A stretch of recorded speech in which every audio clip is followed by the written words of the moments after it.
Baik, sebelumnya Assalamualaikum warahmatullahi wabarakatuh. Waalaikumsalam warahmatullahi wabarakatuh. Selamat pagi anak-anak. Alhamdulillah. Gimana kabarnya? Alhamdulillah baik. Sebelum kita memulai kegiatan kita pembelajaran kita hari ini, alangkah baiknya kita berdoa dulu. Silakan ketua kelas memimpin. Doa dimulai. Doa saya. Baik, saya absen dulu. Alia, Hadir Pak. Olivia, Hadir. Almer, Tegar, Saida, Ada. Maulid, Hadir. kelas pertama, Januar. Hadir Pak. Oke, kenapa? Bos. Sartika, Ada Pak.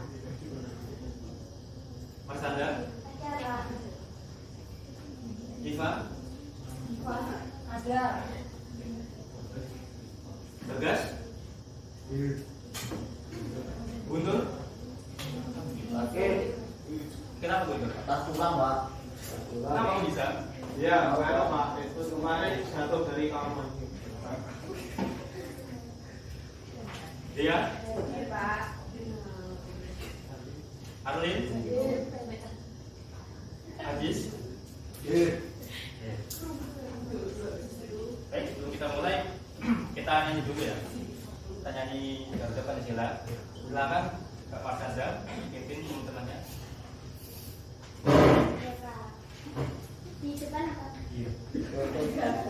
Jadi barang nggak kelihatan. Baik, semuanya silakan berdiri.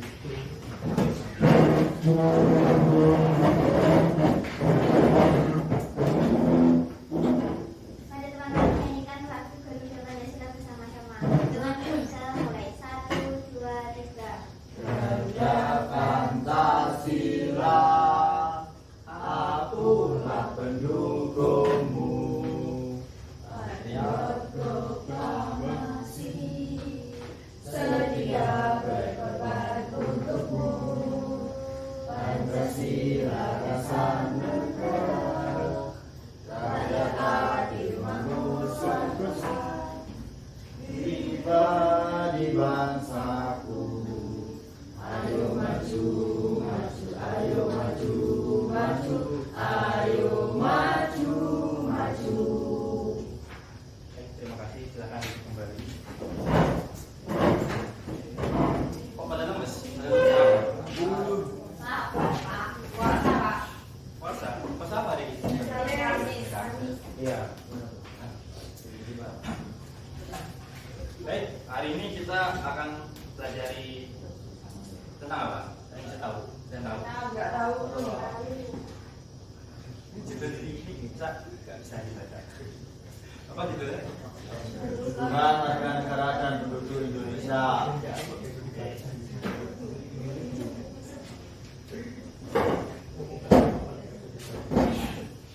Baik, tujuan pembelajaran dari hari ini adalah jadi kalian bisa memiliki wawasan yang komprehensif mengenai kedudukan warga negara dan penduduk Indonesia, mampu membedakan status hukum dan implikasinya, serta mengaplikasikan pengetahuan tersebut dalam konteks kehidupan bermasyarakat dan bernegara. Baik, di sini ada warga negara dan bukan warga negara. Ada yang tahu perbedaan kedua ini? Ada yang bisa jawab?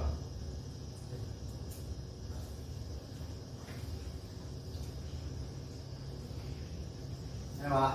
Baik, silakan Mas Bagas. Kalau warga negara itu orang-orang bangsa Indonesia asli dan orang-orang bangsa lain yang disahkan dengan undang-undang sebagai warga negara Indonesia yang memiliki kedudukan hukum sebagai anggota suatu negara dengan hak dan kewajiban yang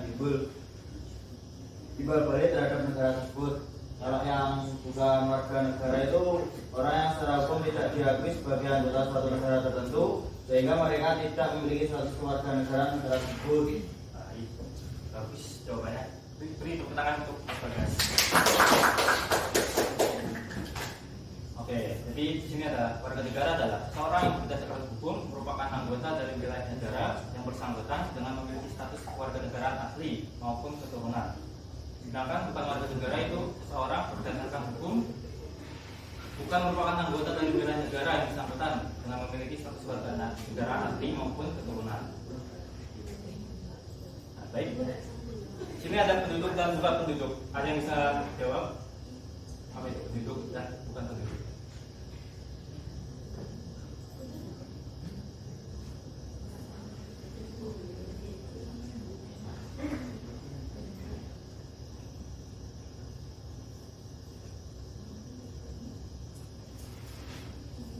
Ayo.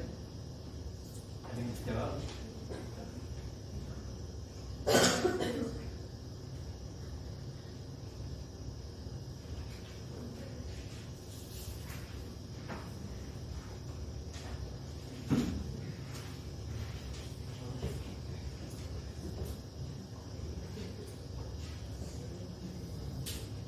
Ayo, siapa?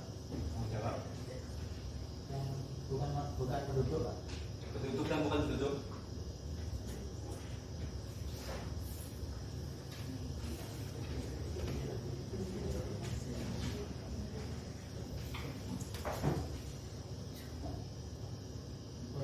Untuk penduduk adalah semua orang bertempat tinggal di Indonesia, baik warga negara Indonesia maupun orang asing yang menetap di Indonesia dalam jangka waktu tertentu untuk bermaksud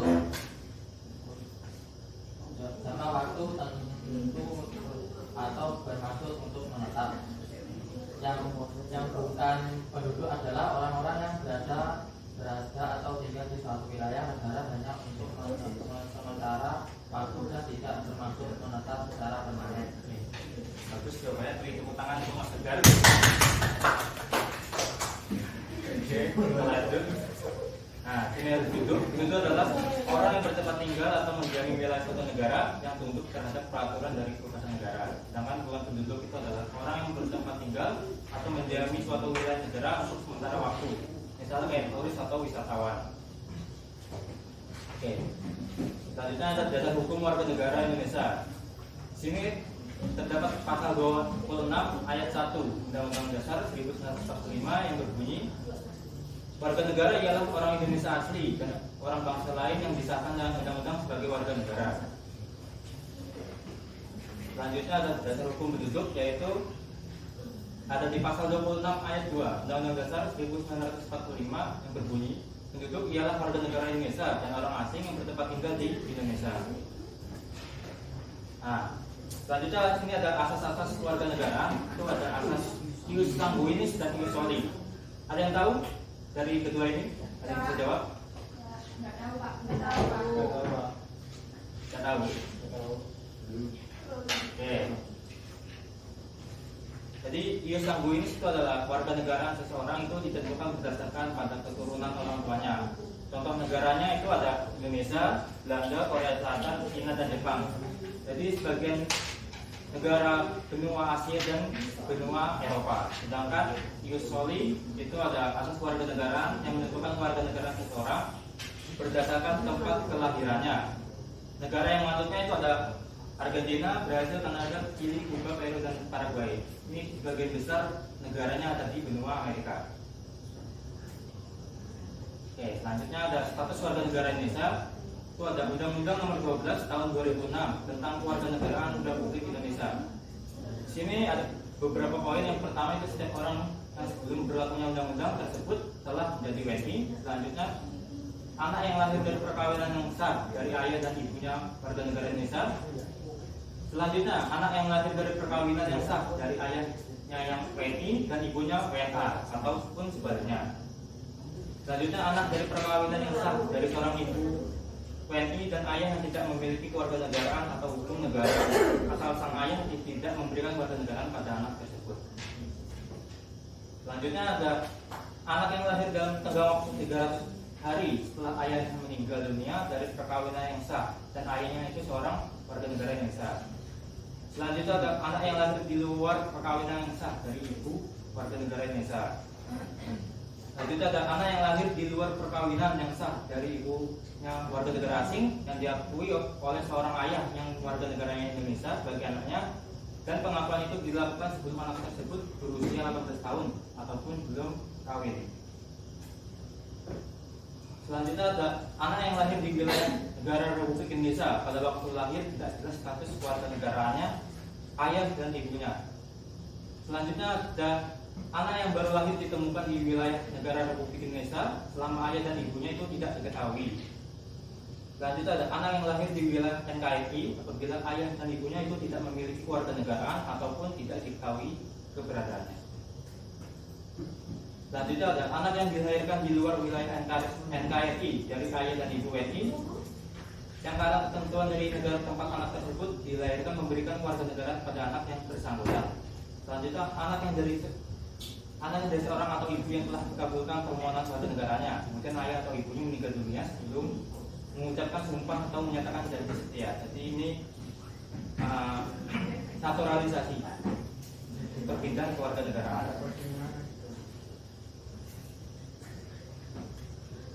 Oke, selanjutnya adalah permasalahan status kewarganegaraan. Di sini ada 3. Di sini ada apatrid, bipatrid, dan multipatrid. Ada yang tahu perbedaan dari ketiga ini? Gak ada tahu. Patrait, Pak. Hah? Patrait. Apa itu, Mas Bagas? Istilah yang merujuk pada seorang yang tidak memiliki kewarganegaraan atau tidak diakui sebagai warga negara oleh negara manapun secara hukum. Oke, terus jawabannya. Ada yang lain? Ada yang bisa jawab? Bipatrid dan multipatrid?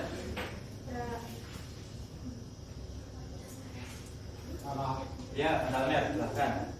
Bipatrid, Pak. Ya. Itu mungkin istilah yang merujuk pada seorang yang memiliki warganegaraan Belanda. Ya. Oke, makasih Mas Almer jawabannya. Multipatrid, ada yang bisa jawab? Saya Pak. Oke, Mbak Arlin, silahkan. Bipatrid adalah istilah yang merujuk pada seorang yang memiliki kewarganegaraan Belanda atau Swiss. Oke, terima kasih jawabannya. Oke, jadi permasalahan status kewarganegaraan apatrid itu di sini memiliki apatrid itu terjadi jika orang tersebut tidak memiliki warganegaraan. Jadi orang tersebut lahir dari orang tua yang negaranya menganut asas ius soli, tetapi lahir di negara yang menganut asas ius sanguinis. Selanjutnya ada bipatrid, itu memiliki ganda atau 2 warganegaraan. Itu terjadi jika lahir dari orang tua yang menganut asas ius sanguinis, tapi dia lahir di negara yang menganut ius soli. Jadi kebalikannya dari apatrid. Selanjutnya ada multipatrid, itu memiliki banyak warganegaraan ataupun mungkin lebih dari 2 warganegaraan. Itu terjadi pada orang yang lahir di daerah perbatasan. Oke, selanjutnya ada sel aktif, sel pasif, apopsi, dan repudiasi. Ini sel pasif itu seseorang yang dapat secara otomatis menjadi warga negara tanpa harus melakukan tindakan hukum tertentu. Selanjutnya sel aktif, itu seseorang dapat melakukan tindakan hukum tertentu untuk memiliki status kewarganegaraan. Selanjutnya ada hak opsi, itu hak untuk memilih suatu kewarganegaraan. Selanjutnya ada hak repudiasi, itu hak untuk menolak suatu kewarganegaraan. Oke, ini ada video, silakan ditonton videonya. Ini ada pertanyaan dari saya. Saudara, kami merangkum ada 2 kasus koloni kewarganegaraan ganda yang menerpa pejabat publik di Indonesia. Pertama, saudara, kasus Archandra Tahar yang dilantik Presiden Joko Widodo sebagai Menteri RI dan Sumber General pada 27 Juni 2016 lalu. Bukan sekali lagi, saudara, Archandra diketahui masih memiliki paspor Amerika Serikat sejak tahun 2012, saudara. Archandra yang sudah 20 tahun tinggal di Amerika Serikat ini dinilai sudah kehilangan statusnya sebagai warga negara Indonesia dan tak boleh dilantik sebagai menteri. Namun dalam Undang-Undang Nomor 39 Tahun 2008 tentang Kementerian Negara, syarat menjadi menteri harus warga negara Indonesia. Kemudian kasus kedua, saudara, adalah kasus Bupati Terpilih Agung Raijua oleh Menteri Korea yang pada awal Februari 2021 lalu Bawaslu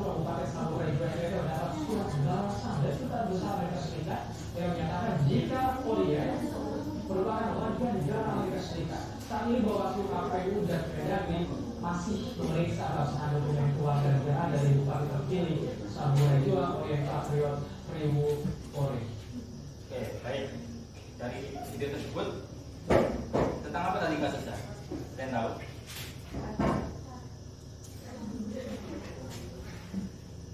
Dan video tersebut tadi ada kasus apa?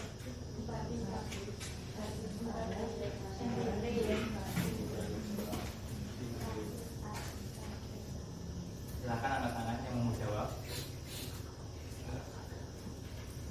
Baik, silakan. Itu tentang kasus Archandra Tahar dan kasus Oyeng Patriot Priwu Pore berkaitan dengan status kewarganegaraan. Oke, terima kasih jawabannya. Selanjutnya, bentuk pelanggaran yang dilakukan dan apa dampaknya dari kasus tersebut. Ini bisa jawab. Bentuk pelanggarannya dan dampaknya.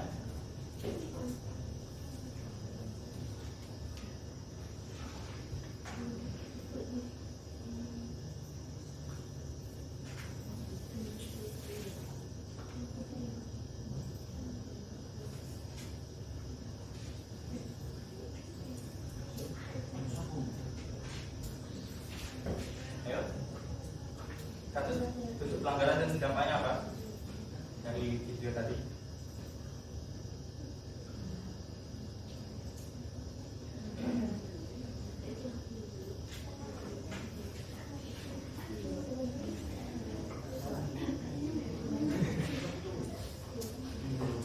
Ya, silakan Mas Tegar. Untuk kasus Archandra Tahar, bentuk pelanggaran memiliki kewarganegaraan ganda tanpa prosedur naturalisasi yang sah, menyembunyikan status, melanggar prinsip persamaan hukum.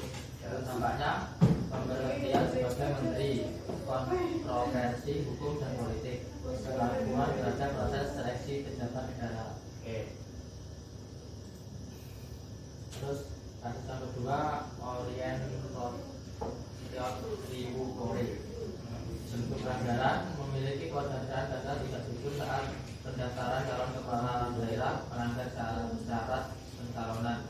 Untuk dampaknya diskualifikasi oleh MK, pemungutan suara ulang, penggorosan anggaran, penggorosan anggaran, pemecatan partai, suara terhadap penyelenggaraan pemilu. Oke. Terima kasih jawabannya sudah. Oke. Terakhir bertanya, solusinya bagaimana? Yang tahu, yang bisa jawab. Bagaimana solusinya dari kasus tersebut?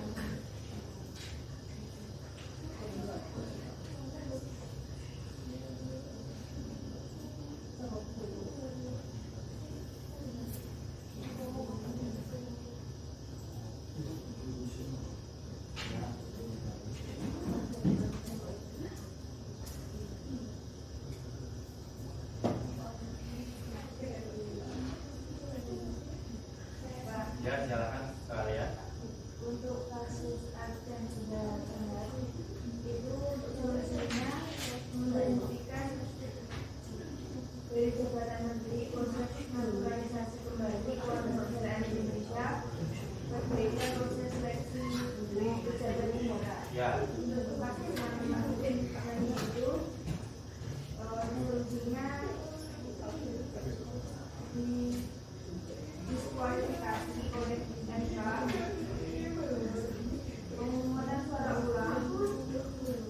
Ya. Seperti itu, Pak.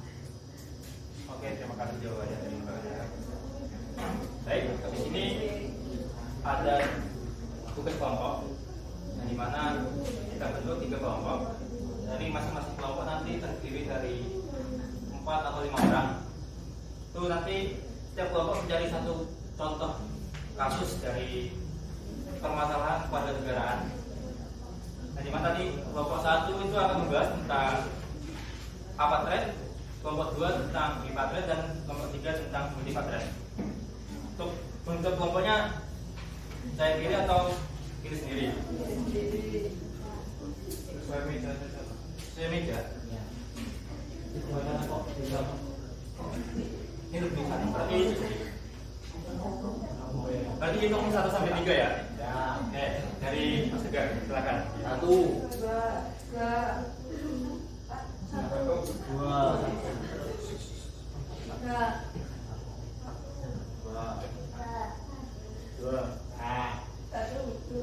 oke, silakan duduk berkelompok. Kelompok 1 tadi tentang bahas tentang baterai, kelompok 2 tentang baterai, dan kelompok 3 tentang multi baterai. Silakan duduk berkelompok. Saya bagikan alfabet.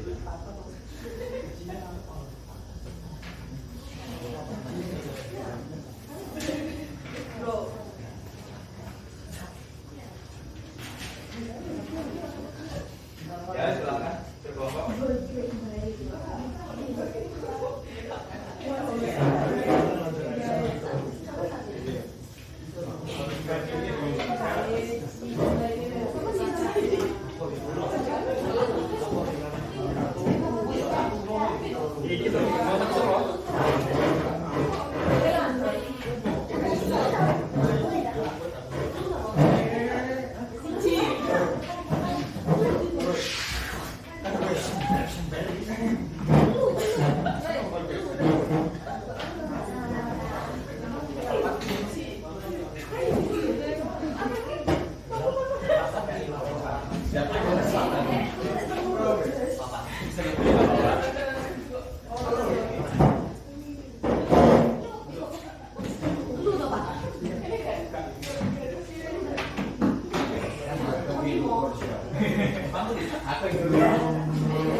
Sudah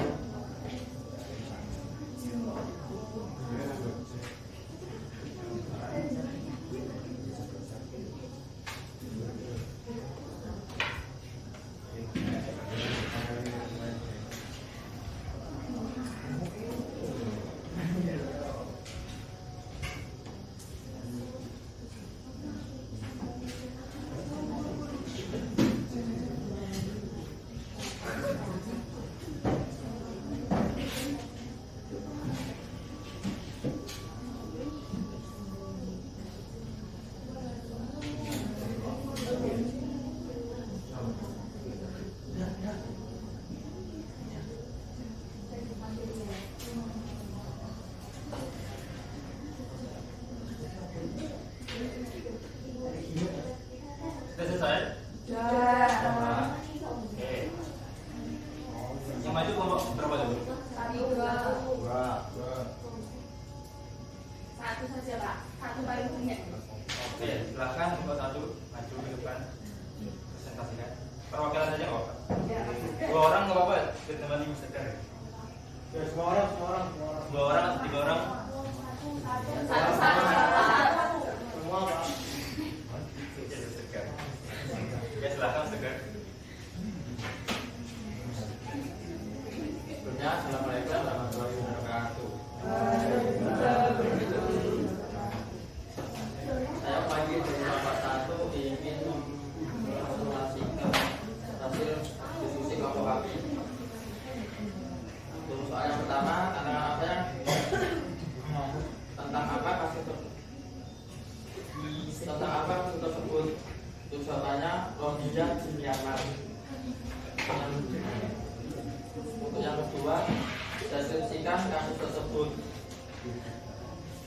Jawabannya, etnis Rohingya yang tinggal di negara bagian Rakhine Myanmar telah lama mengalami diskriminasi. Pemerintah Myanmar tidak mengakui mereka sebagai salah satu dari 135 etnis resmi di negara tersebut dan mencabut warga negara mereka melalui Undang-Undang Kewarganegaraan Myanmar tahun 1982. Akibatnya, sebagian besar etnis Rohingya menjadi apatrid, tidak memiliki kewarganegaraan meskipun mereka telah tinggal di Myanmar selama beberapa generasi.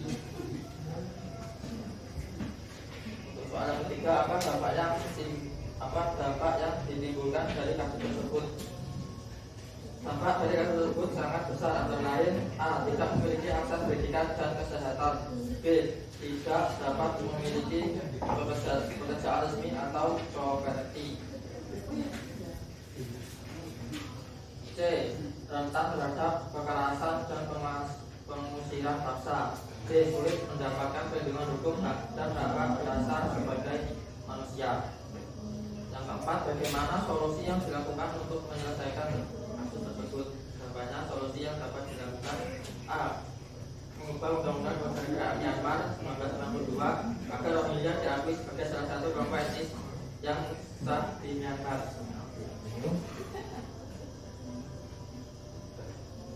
B.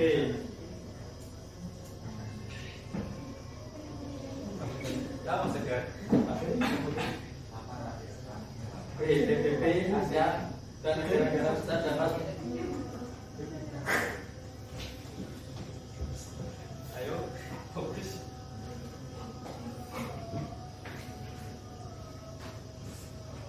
PBB, ASEAN dan negara-negara besar dapat memberikan tekanan diplomatik, sanksi politik atau intensif agar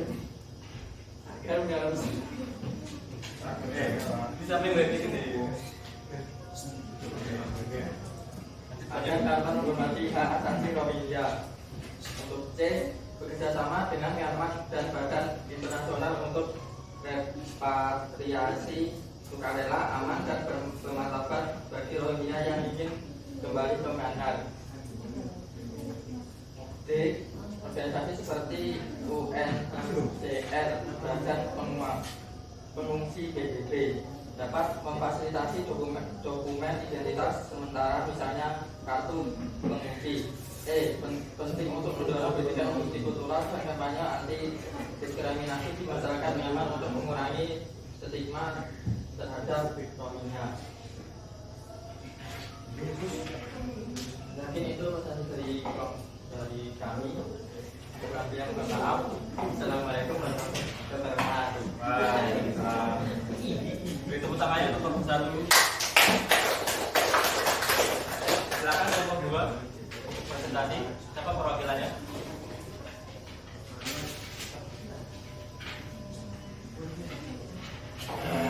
Ayo silakan.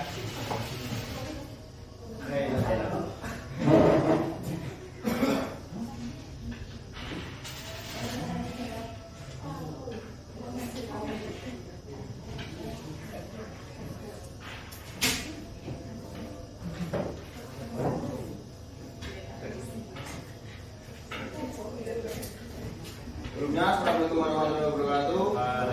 Saya akan mewakili dari kelompok 2. Untuk yang pertama, tentang apa kasus tersebut? Jawaban dari kelompok kami, anak dari orang tua beda kewarganegaraan. Pertanyaan kedua, diskusikan kasus tersebut.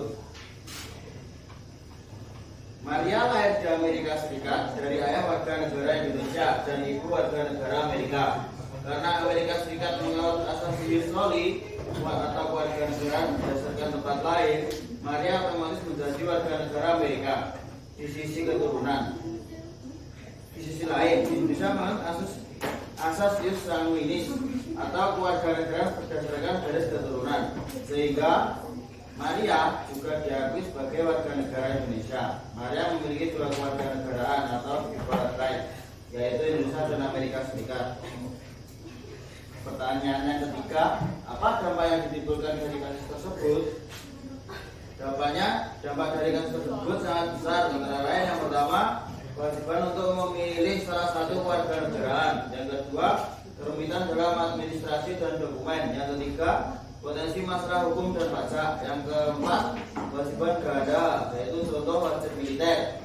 Yang kelima, hak politik bisa terbatas. Yang keenam, dilema identitas dan budaya. Pertanyaan yang keempat, bagaimana solusi yang dilakukan untuk menyelesaikan kasus tersebut?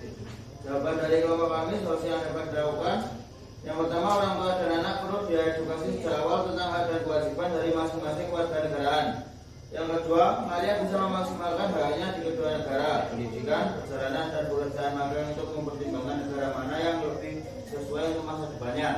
Yang ketiga, pemilihan dilakukan selalu melalui surat pernyataan kepada pemerintahan hukum dan HAM untuk tetap menjabat WNI atau dibiarkan otomatis gugur jika memilih warga negara asing. Yang kelima, Indonesia dan Amerika Serikat perlu memiliki perjanjian bilateral yang berkaitan pengakuan warga negara ganda, hak sipil, pajak, dan keamanan. Yang keenam, pemerintah harus memastikan tidak ada diskriminasi dalam akses pendidikan, pekerjaan, atau pelayanan publik karena warga negara ganda. Yang ketujuh, jika Maria bingung atau terlambat memilih warga negara, dia harus segera berkonsultasi ke kedutaan, dinas imigrasi, atau lembaga bantuan hukum atau LBH. Mungkin itu yang dapat dari kelompok kami sampaikan. Apabila ada kurang lebihnya, mohon maaf. Assalamualaikum warahmatullahi wabarakatuh. Waalaikumsalam. Yang utamanya untuk kelompok 2. Selanjutnya kelompok 3, silakan.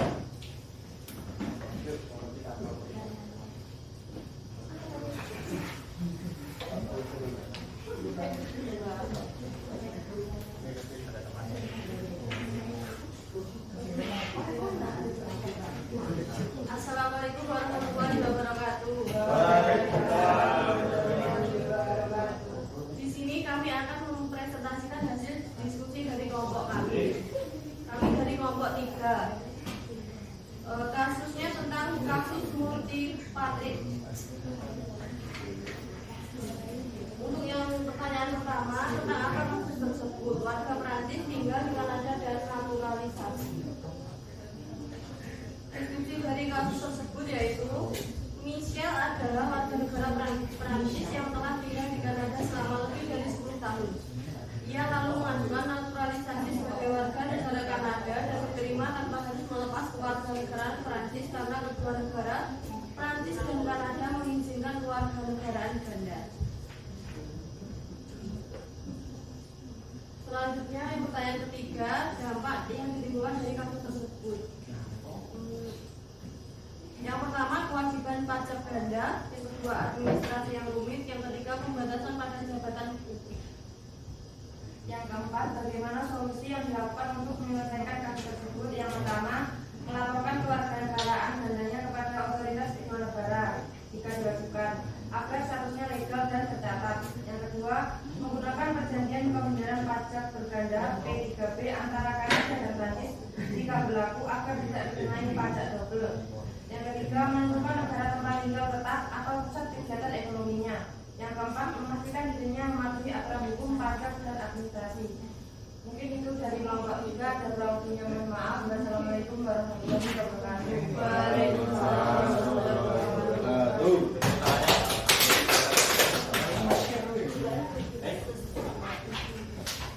Kesimpulan yang bisa kita dari pelajaran hari ini adalah kedua warga negara dan suatu Indonesia memiliki perbedaan mendasar yang diatur dalam pasal 26 Undang-Undang Dasar 1945, di mana warga negara adalah orang-orang bangsa organisasi dan orang bangsa lain yang diakui secara hukum sebagai anggota negara.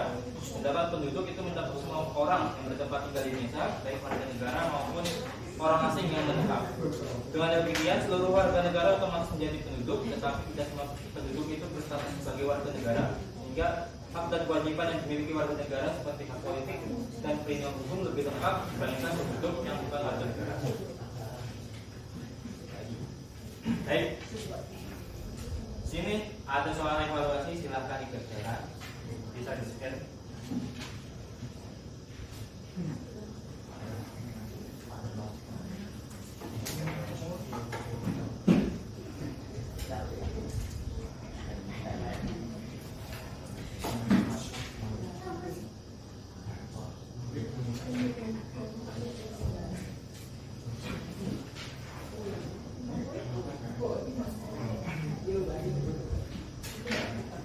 Cukup ya? Oke, sekarang kerjakan.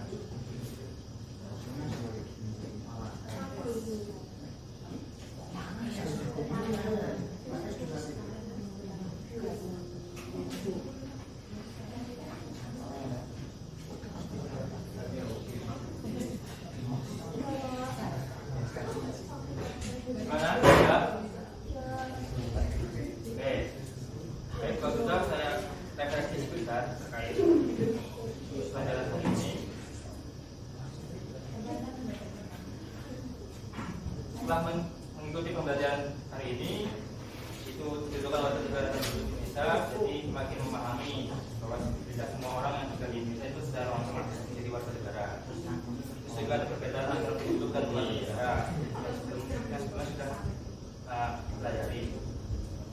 Terus juga materi ini juga membuka wawasan tentang pentingnya status kewarganegaraan dalam kehidupan sehari-hari karena menyangkut hak atas hukum, pendidikan, kesehatan, dan juga partisipasi politik.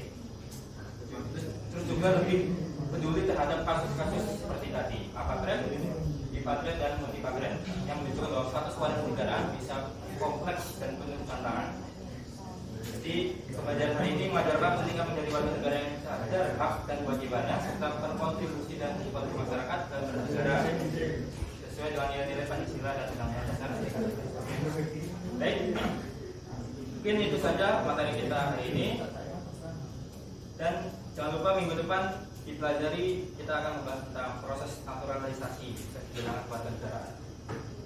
Sebelum ditutup, alangkah baiknya kita berdoa dulu. Silakan kelas pimpin. Persiapan doa dimulai. Doa selesai. Baik, terima kasih semuanya yang sudah hadir. Sekian, kurang lebih mohon maaf. Wassalamualaikum warahmatullahi wabarakatuh. Waalaikumsalam warahmatullahi wabarakatuh.